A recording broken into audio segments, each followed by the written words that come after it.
everyone, welcome back to my channel A to Z IAS. I am Dr. Riddhi and I am here with the next chapter of class 6 History NCERT. तो आज हम इसका chapter 8 पढ़ने वाले हैं जिसमें हम अशोका के बारे में बात करेंगे, who was the emperor who gave up the war. So guys, अगर आप लोग मेरे चैनल पे नए हैं तो सब्सक्राइब करना मत भूलना. So स्टार्ट करते हैं हमारे आज के लेक्चर से.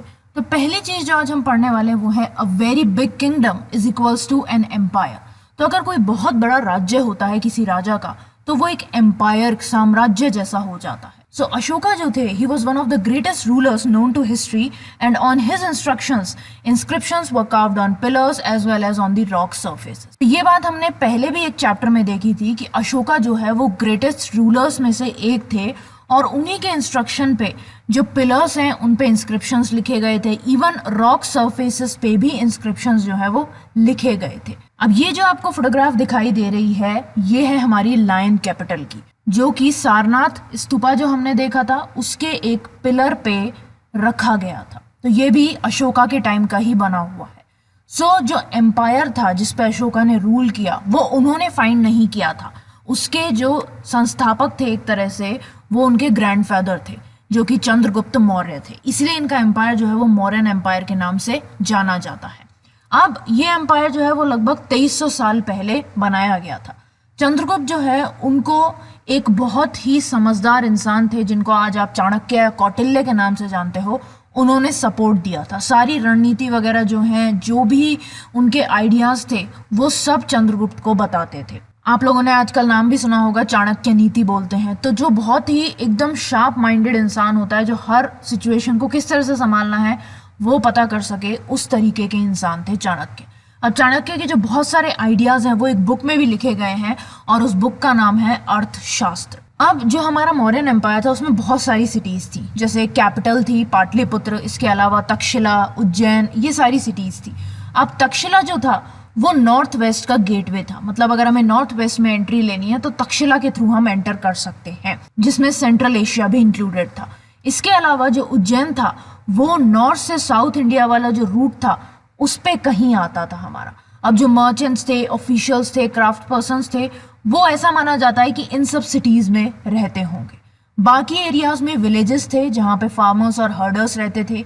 कुछ एरियाज ऐसे भी थे सेंट्रल इंडिया के जहाँ पे फॉरेस्ट थे और वहाँ उन फॉरेस्ट से ऑब्वियसली लोग क्या करेंगे, जो भी फॉरेस्ट में चीज़ मिल रही है, जो भी प्रोड्यूस हो रहा है उसे कलेक्ट करते थे और दूसरी तरफ जो एनिमल्स थे उन्हें फूड के लिए हंट किया करते थे. अब एम्पायर के जो अलग अलग पार्ट्स थे उसमें लोग जो है अलग अलग भाषा का इस्तेमाल करते थे और अलग अलग टाइप का खाना भी खाते थे और अलग अलग टाइप के कपड़े भी पहनते थे, क्योंकि मौर्यन एम्पायर बहुत बड़े एरिया में फैला हुआ था. अब मैं आप लोगों को मौर्यन एम्पायर का मैप दिखा रही हूँ. सो ये देखो, ये हमारा मौर्यन एम्पायर का मैप है. इसमें जो प्रिंसिपल सिटीज हैं वो आपको डार्क कलर के राउंड सर्कल से दिखा रखी हैं, जैसे तक्षशिला हो गया, इसके अलावा पाटलिपुत्र हो गया, इसके अलावा उज्जैन हो गया. तो ये इंपॉर्टेंट सिटीज हैं. और बाकी जो सिटीज मार्क कर रखी हैं वो ऐसे एरियाज है जहाँ पे हमें अशोका के इंस्क्रिप्शंस जो हैं वो मिले हैं, जैसे कलसी, मेरठ, तोपरा, बहापुर, गिरनार, सोपारा, सन्नाथी, येरागुदी, ब्रह्मागिरी. तो आप ये देख सकते हो कि नॉर्थ से लेके साउथ तक और वेस्ट से लेके ईस्ट तक सारी ऐसी जगह है जहाँ पे मौर्यन एम्पायर के इंस्क्रिप्शंस हमें देखने को मिले हैं. तो इतने बड़े एरिया में मौर्यन एम्पायर जो है वो फैला हुआ था. क्लियर है. अब एक वर्ड देखते हैं हम, डायनेस्टी. तो डायनेस्टी का मतलब क्या होता है? When members of the same family become rulers one after another the family is often called a dynasty. तो ऐसा होता है जब एक ही फैमिली के लोग जो हैं वो एक दूसरे के बाद रूलर बनते जाते हैं तो उस फैमिली को हम डायनेस्टी बोलते हैं. जैसे चंद्रगुप्त मौर्य थे, फिर उनके बेटे थे बिंदुसार, वो राजा बने, फिर बिंदुसार के बाद अशोका राजा बने. तो इस तरीके से तो उसको हम बोलते हैं डायनेस्टी. तो ऐसा ही मौर्याज में भी हुआ था. 3 इंपॉर्टेंट रूलर्स की डायनेस्टी थी. सबसे पहले चंद्रगुप्त मौर्य आए थे, फिर उनके बेटे बिंदुसार आए और बिंदुसार के बेटे आए अशोका, जो कि ग्रेटेस्ट रूलर बने थे इंडिया के. क्लियर हो गई ये चीज. अब चलते हैं हमारे नेक्स्ट टॉपिक पे कि एम्पायर और किंगडम्स, इन दोनों के बीच में डिफरेंस क्या होता है. भाई हम ये बोल रहे हैं कि एक बहुत बड़ा जो किंगडम होगा उसको हम एम्पायर बोलेंगे. तो किंगडम को हम हिंदी में बोलते हैं राज्य और एम्पायर होता है साम्राज्य.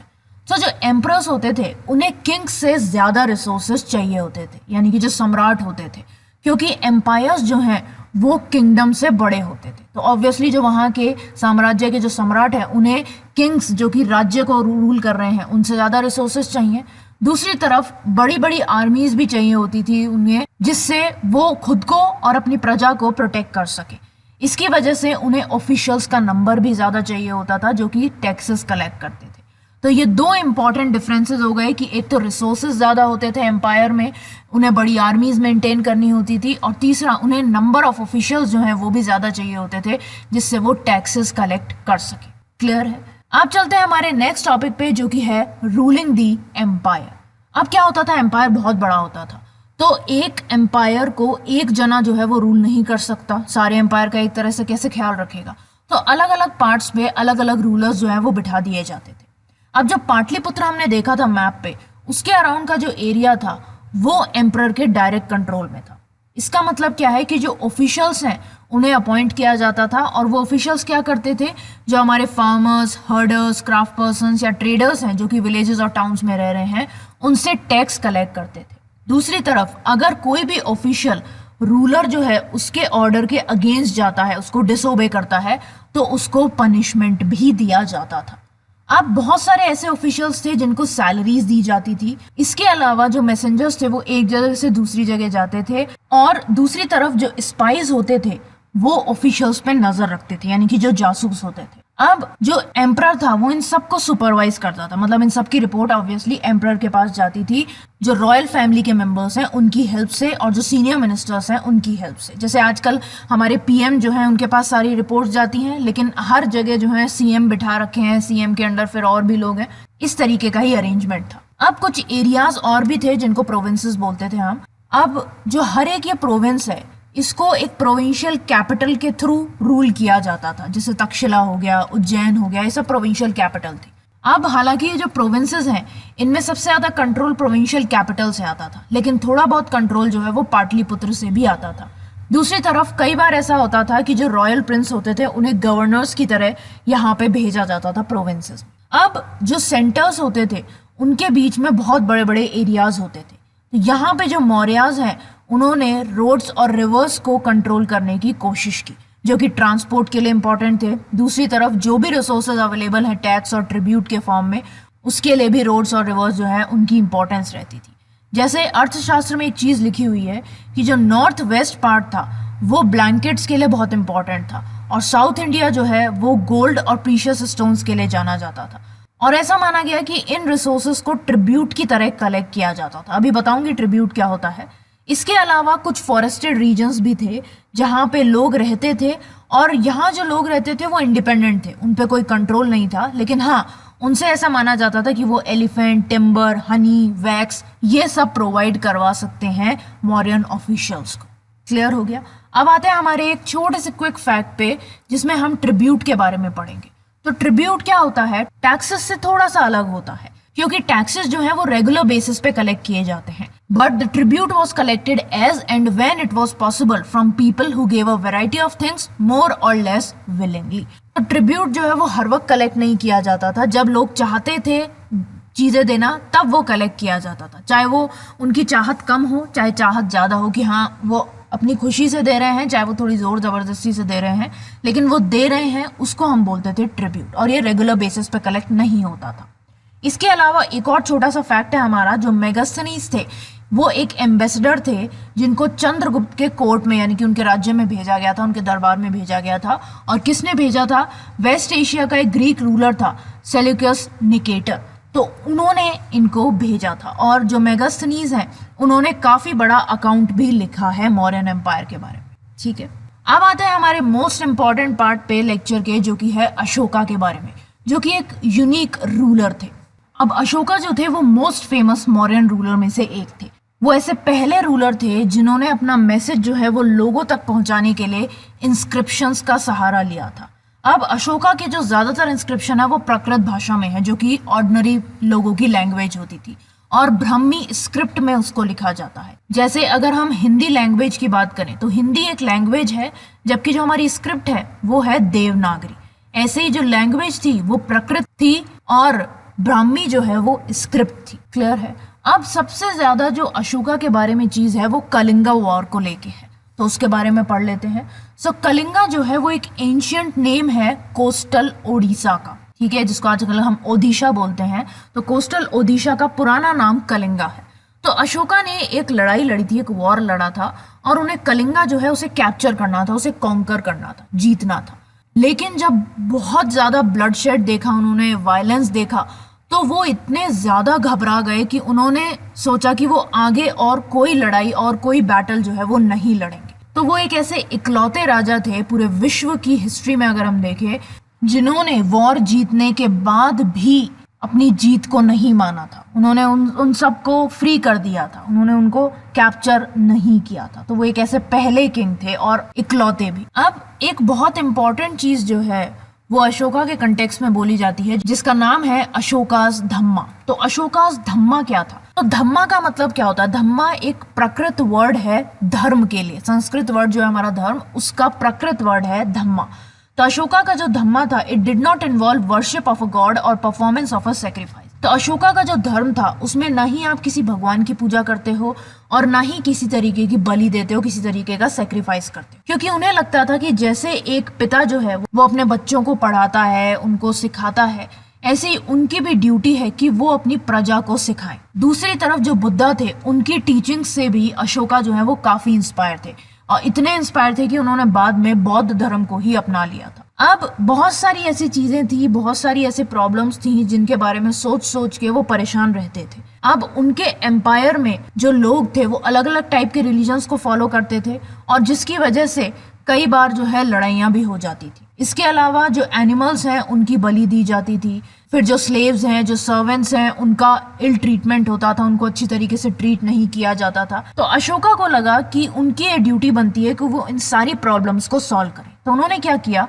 उन्होंने कुछ ऑफिशियल्स को अपॉइंट किया जिनको हम बोलते हैं धम्मा महामत्ता। तो ये धम्मा महामत्ता क्या करते थे? ये अलग अलग जगह पे जाते थे और लोगों को धम्मा के बारे में बताते थे, पढ़ाते थे, टीच करते थे। इसके अलावा अशोका जो है, उन्होंने जो भी मैसेज उन्हें अपनी प्रजा को देने होते थे उसको उन्होंने रॉक्स और पिलर्स पे इंस्क्राइब करा दिया था, और ऑफिशियल्स को बोला जाता था कि वो इस मैसेज को पढ़े ऐसे लोगों के लिए जो खुद नहीं पढ़ सकते। मतलब जो अनपढ़ हैं लोग, जो पढ़े लिखे थे वो तो पढ़ ही लेते थे, अब जो नहीं पढ़ सकते हैं उनके लिए ऑफिशियल्स को इंस्ट्रक्शन दिया गया था कि आप उनको पढ़ के सुनाओगे। अब आपको एक पिक्चर दिखा रही हूँ, ये है रामपुरवा बुल की पिक्चर।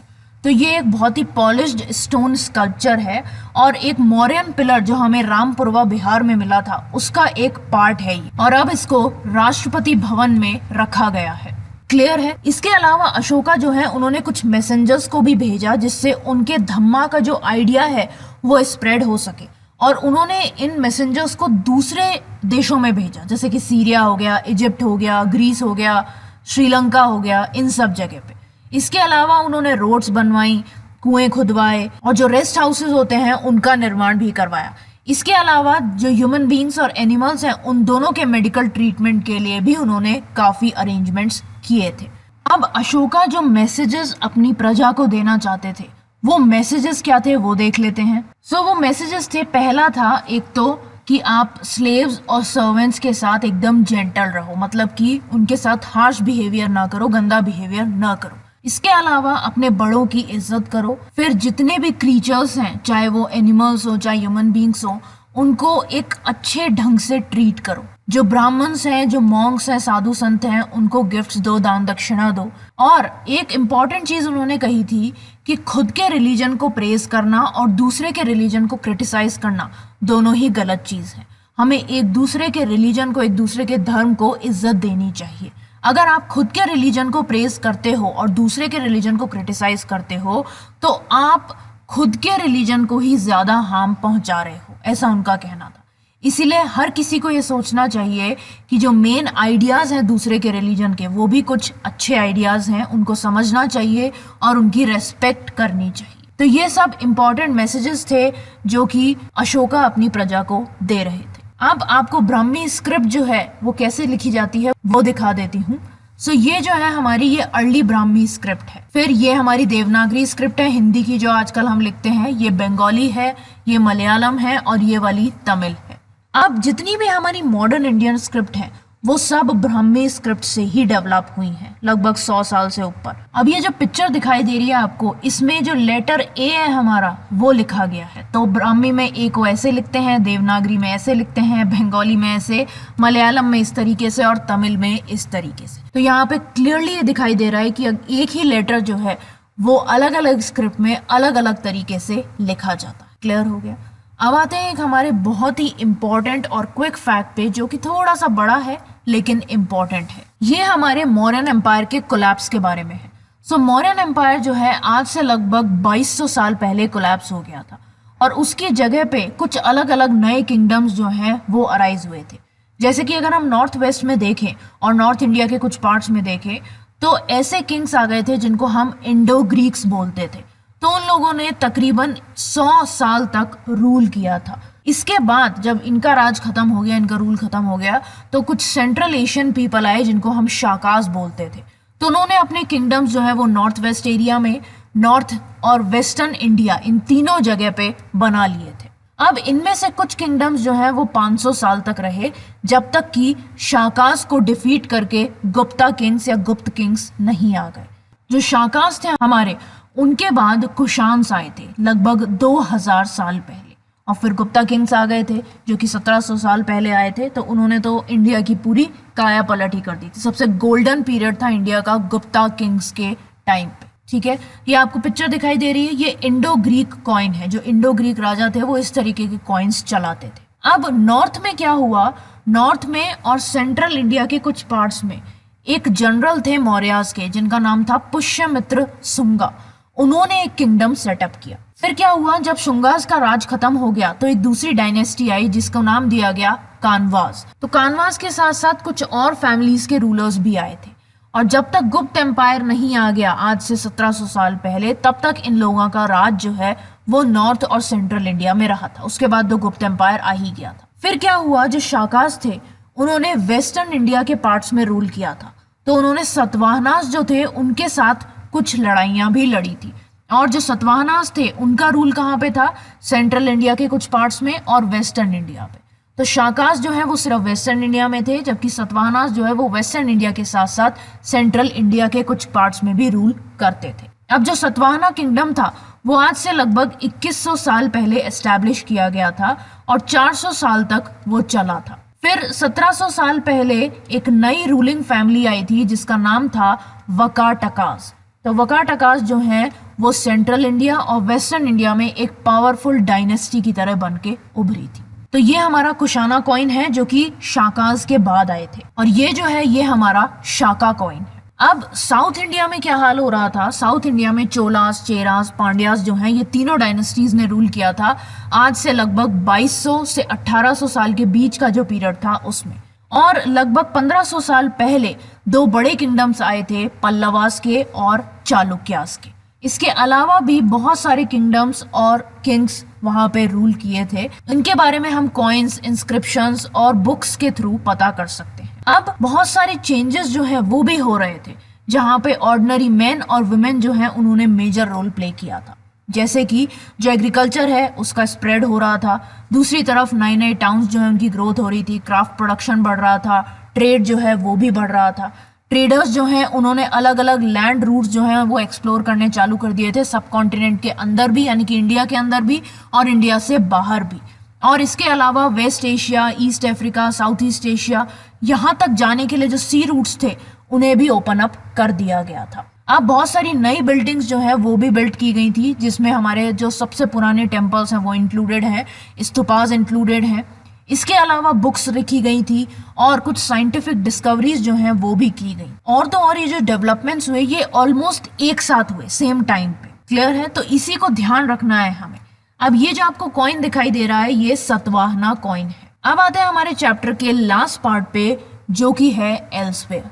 सो मॉडर्न एम्पायर से थोड़ा सा टाइम पहले, मतलब आज से अगर हम 2400 साल पहले की बात करें, तो चाइना में जो कुछ एम्परर्स थे उन्होंने ग्रेट वॉल बनानी चालू कर दी थी।